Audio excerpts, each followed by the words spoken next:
Hey there, welcome back friends. Today we will try to understand very quickly couple of more functions related to JSTL. So let's get started.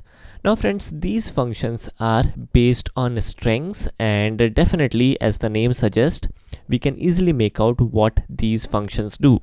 The name of these four functions are starts with, ends with, contains, and contains ignore case. So in here, first of all, we have created this variable by the name of v, so definitely we can also make use of a variable as well. Now let us check this first example. In here we are making use of this starts with function, where the string is studyeasy.org and the parameter is s. Now definitely studyeasy.org starts with s, so this particular statement will give us true. Then moving forward, we have this ends with function.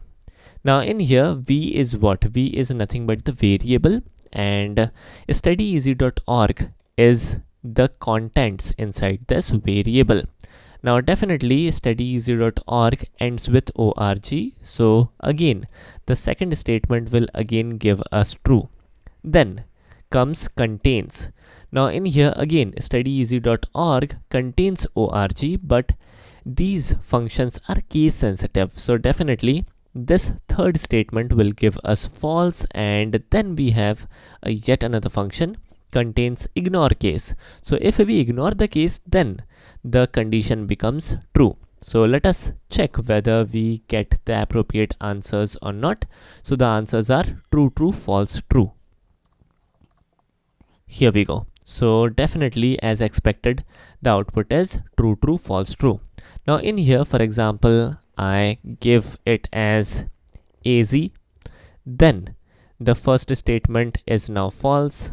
If I say ends with or maybe, then again the second statement will be false. Then contains org, well definitely this is false, but we will make it as org.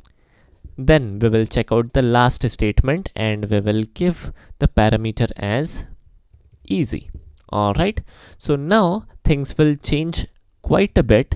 So first one will give us false, second one will again give us false, third and fourth statements will give us true. So it would be false, false, true, true. Let me refresh this page, and here is the output. So these are the very useful functions which can be definitely used whenever we are working with strings. Alright, so this is it for today's video. This is Chan Sheikh signing off. Thanks for watching.